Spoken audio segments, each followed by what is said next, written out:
Hello everyone again. It's Ryan with Dark Winter Moon in Boston, and today I wanted to talk about starting your journey with the ancestors. So today I'm going to be talking a little bit about my journey and also about setting up your own altar to the ancestors and showing you what I have on my altar. So just to kind of give you a little bit of a background with me, my journey with the ancestors has kind of been start and stop for years. So in some ways, I'm very much a beginner. I have had a block with my ancestors, and I really want to get to the reason for that block and how to connect with them more deeply, because in some ways, I've never really been able to connect with my ancestors. Part of that, I think, is my lineage. My family has been in the United States since the 1600s. And so over that time, we've lost our connection with our ancestral roots. And I desperately want to reconnect with them. Today, I'm going to be talking about some of the ways that I have tried to do that and talk about the successes with that. And also some thoughts about how I think that we can all better connect with our ancestors. I recently did the ancestor DNA test, and I found out, as I suspected, that most of my ancestors come from Western Europe, with about 13% from Iceland. But other than that, there's no family stories passed down. There's none of the anecdotes that I've heard from friends that have a strong connection with their ancestors. So I am exploring how to more deeply connect, like I said. And hopefully some of this will help any of you out there who are struggling with connecting with their ancestors or are starting on the journey of connecting with their ancestors. So let's go to some of the anecdotal experiences that I've had with friends. So my roommate, Jules, very interesting. They have a tattoo on their forearm that represents their ancestors. And the moment I saw that tattoo without any prompting, I knew it had meaning and that it was charged. And they said that they got the tattoo to honor their ancestors, not realizing that it would open the floodgates for interactions with the ancestors. So their experience has been, since they got that tattoo, that it's kind of like there's a chorus of their ancestors, in some ways almost always talking to them and asking for things and prompting them and communicating with them. So I will give that caveat. Tattoos in and of themselves are very powerful magical objects, and when you do one to your ancestors, you're definitely opening those floodgates. So that is one way you can more deeply connect with ancestors. I've even thought about doing that myself, but I want to understand very, very clearly what the meaning of that tattoo is and what the intent of it is and exactly how much I want to open those floodgates. I also have another friend. He is African-American and Kenyan, and so on the Kenyan side of his family, he has a very strong ancestral tradition, and in his magical practice is very much connected to his ancestors. And I don't know all of the specific details, but apparently in his magical practice, he did some magic in which he asked the ancestors for help. And as trade-off, they asked in payment that he agreed to them that he continue their line.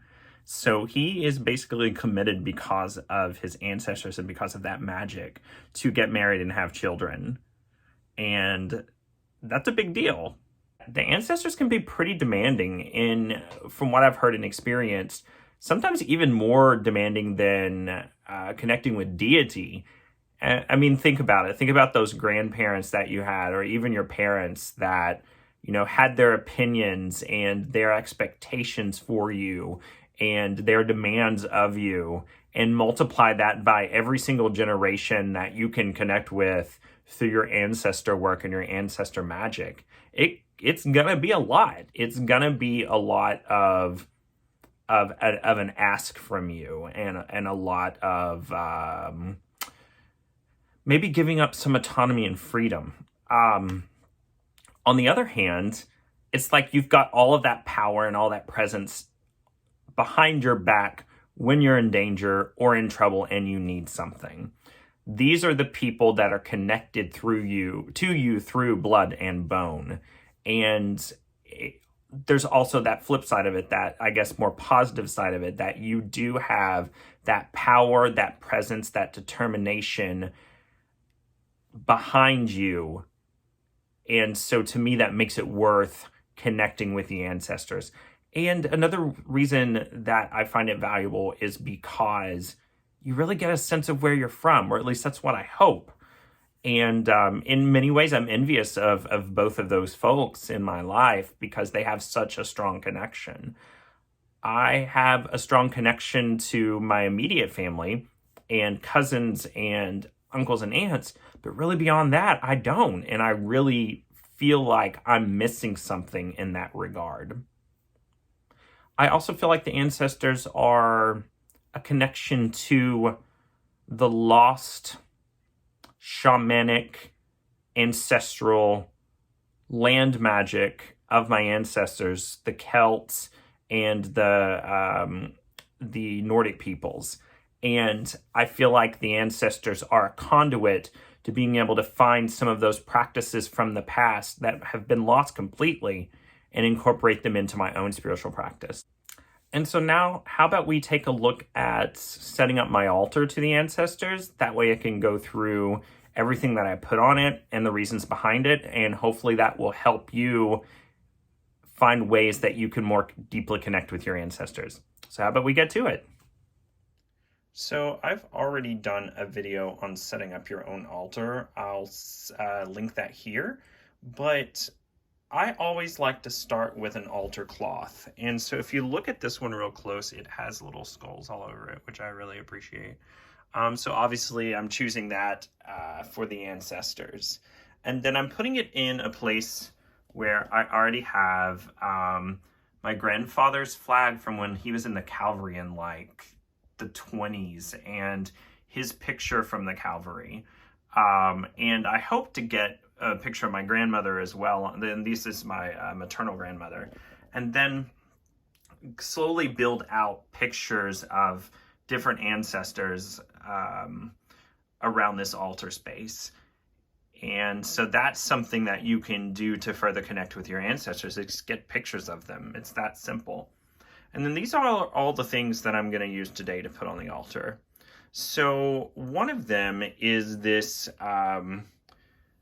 something that I ran into at witch camp a couple of years ago. A person, she had this wonderful idea of doing magical contracts and using her old notary stamp to certify them in a magical way. And of course it says, on this day, October 10th, 2019, at Blueberry Cove Campground, St. George, Maine, James Ryan Edwards stated to be his intention to honor and continue growing in relationship with his ancestors and to pursue the continued unfolding of that path, affirmed and witnessed, and then with her signature in mind. And so I thought, what a great idea. I have been working to connect to my ancestors, so why not have her do a contract for me? So this is my magical commitment to deepen my relationship with them. And during that same journey, I was in a class about working with the ancestors, and I made this herb bundle. And so that's going on this altar too, because it has the energy of all that intent. And to me, it means my ancestors, and I set it aside and made it for them.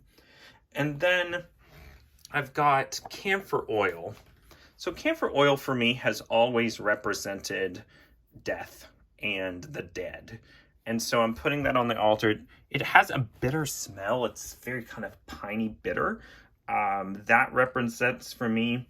And for the candle, there's an interesting story with this candle. I used it in an ancestor ritual the other night, and it called out to me to be placed on my ancestor altar. So it's going on there as well. Now this one I didn't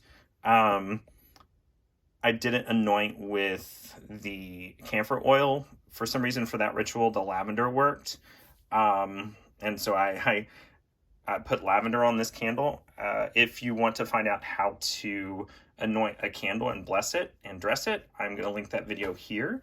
And then the other things on my altar, well, not all the other things. So this stone, found it at a stone shop.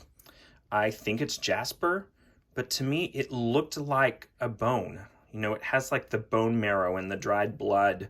And I was like, oh my God, that's my ancestor stone. So it looks like a piece of recently living bone to me. So I'm putting that on the altar. Always makes me think of my ancestors. Then, of course, a crow or a raven. And this little guy, I also got, I think, at the same stone shop. And he just had to come home with me. Not only is he sacred to my primary deity, Apollo, but crows the world over are known to be messengers of the spirit world. And so I'm placing him on my altar. And then the other piece is this unicorn. And you may think, why this unicorn? So there's something that I want to point out. Your ancestors don't have to be just your ancestors of blood. They can be what I like to call your ancestors of common heart and common mind. And so this represents to me all of the queer people that suffered and died and were traumatized so that my rights could be fulfilled and protected, and so that queer people would not be forgotten. So the unicorn represents them for me. And then the rest of these items are actually from some of my grandparents. So this one, it's kind of hard to open with one hand with the selfie stick. I'll show it in a bit, but it is full of my grandfather and my father's cufflinks. And then these three items are my grandmother's sewing kit, her measuring tape, and her scissors. And my mom was kind enough to give those to me. And then this is one of my favorite things that I have. This is my great-grandfather's passbook from when he was on the railroad. So this is my mother's father's father. And that's an antique. And I'm always very careful with it. And then this is his antique pocket watch that my grandfather, my mother's father, gave to me. And I treasure it greatly. So all the things on the altar, in some way, either directly were possessions of my ancestors or in some way represent them or the magic that I want to do with them. And so that's the point. It doesn't always all have to be things that were specifically your ancestors. So for instance, I've got the stone that represents their bones and their blood, and I've got the unicorn that represents the ancestors that are of common heart and common mind.